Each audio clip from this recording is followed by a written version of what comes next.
morning, folks. So, the last time I did a video talking about this, I got some folks mad at me. A couple of them that had been watching a long time dropped out and unsubscribed and all that stuff. Well, that's their choice, you know. I mean, it's stupid to get mad over something, but especially over something silly as this. But you know, it might be, there might be some truth to it. I think there is some truth to it. Just how much, I don't know. But you know, if you get mad about this, and that's pretty narrow-minded, you know. I mean, you might not agree, you might agree, who knows. There's a lot of people that believe in this, a lot of people that don't believe in this. Either way, you'll either get mad and you'll get over it, or you'll go somewhere else. If you do, bye, have a great day. Anyway, today is trap check day, but that'll be probably tomorrow's video. This was yesterday. Today the sky is completely and totally gray. I don't see any blue anywhere. It snowed about an inch at Hillbilly's house, maybe a little more. So, is it just coincidence or is it related? Don't know. I did read where if you have enough planes flying in one area, it can make it snow and it can make it rain. Whether they are adding anything extra to it or if it's just the basic exhaust, which makes perfect sense. You know, if you think about it, the reason, if it is just water vapor like they tell us, which I looked into that, it's not all just water, but that water vapor is being stirred up in the air and it is collecting to something. You know, otherwise it wouldn't make any difference. Wind blows up high too, and it doesn't create clouds that much. If you look at some of my time-lapse videos, it does though. I mean, there are clouds that just appear out of one spot because of the way the wind is blowing. But the particles in the air, whether it's dust or exhaust, pollution, or some sort of chemical they are purposely adding to do that. Cloud seeding is a real thing. But no matter what it's collecting to, it is collecting to something, and it does cause it to rain or snow.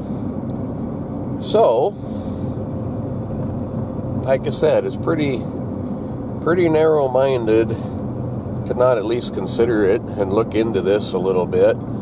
You know, it's good to have an open mind, as long as it's not so open your brains fall out, you know. I mean, there's a lot of truth in a lot of things, and then there's a lot of stuff that isn't true also. But anyway, if you're around tomorrow, we're going trapping. If not, enjoy the video, folks. What a pretty day. Look at them mountains and blue skies. You know, though, I was talking with Hillbilly for a little while this morning.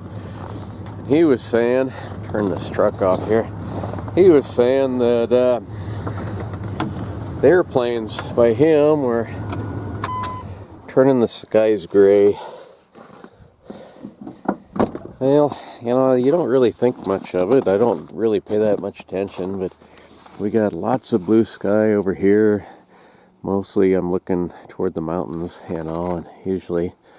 But over this direction, it is awful gray. I don't know if you can see that or not, but there is. We don't live under a flight pattern or nothing, but there is an awful lot of stripes that, well, they're clouds now, but I don't think they started out as clouds. I think they were airplane tracks. I don't know. They tell us it's just water vapor, but then they have admitted also to having other stuff in it. I don't know what to think on that whole deal. I know for sure that, it's not just all water vapor. It's exhausts from their engines and pollution. So, I don't know. Is it as bad as what people think, or is it not a big deal? But either way, it ain't supposed to be there. But, people are not going to give up their airplane travel or anything like that. So I guess we're probably stuck with it. If they're not adding other things to it on purpose, I guess it is what it is. But I don't know. They have admitted to sometimes adding things to make it rain and that kind of stuff, and increase snowfall and stuff like that. So I don't know. I don't know what to believe. You hear both sides, and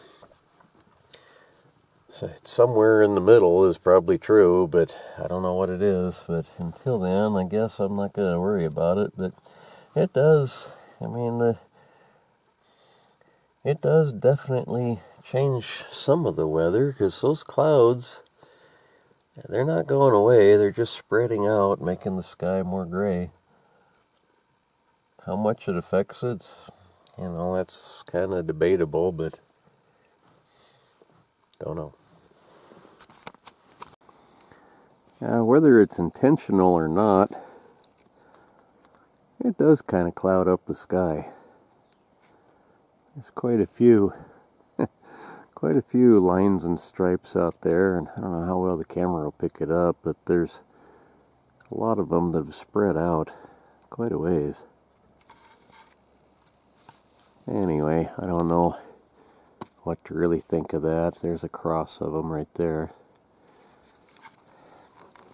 They've been around longer than I've been alive, but that doesn't really mean it's a good thing. So I'm heading to town, and I got to thinking that I wonder what all is in commercial airliner exhaust.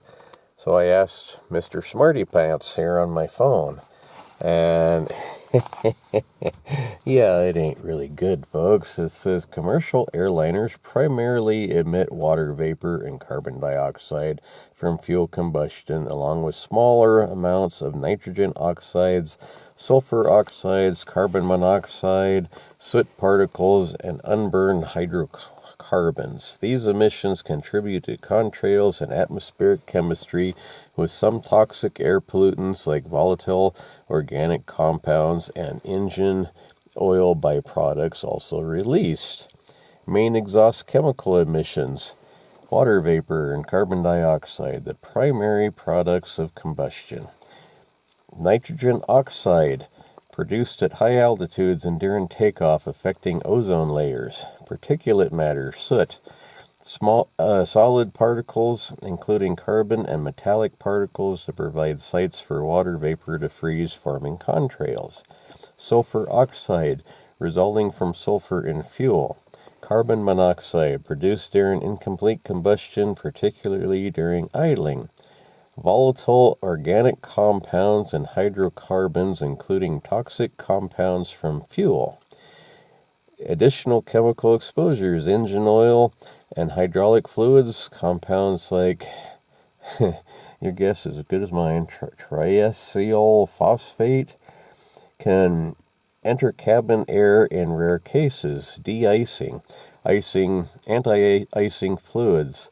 Ethyl glycol or polypropylene glycol is sprayed on aircraft to remove ice. Disinsection pesticides, sprayed in cabins to prevent the transport of insects on certain international flights.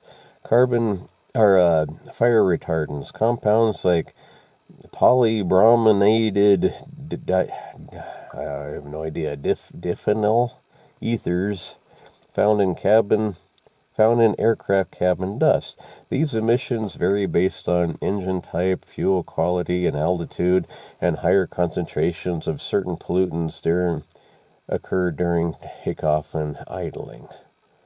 So, yeah, it's a little bit more than water vapor. How bad for you is it? Don't know. But I wouldn't be wanting that in my breathing air or drinking water, and I'm sure it's getting in there. So, I don't know. Is it a big deal? I have no idea, but it ain't natural. I know that much. But like I say, nobody is going to give up their airplanes. I don't like to fly, and I know a lot of other folks that feel the same way, but I know a lot of them that fly all the time, and they enjoy it because you can be halfway across the world in a day instead of months, you know. So, anyway, guess what it boiled down to is us humans are dirty critters. People complain about pigeons and rats and starlings and mice and cockroaches and all that stuff. I'm not so sure they're not better than we are. Hillbilly ain't crazy, folks. He's telling the truth. They are dumping crap on us. See you tomorrow. Bye.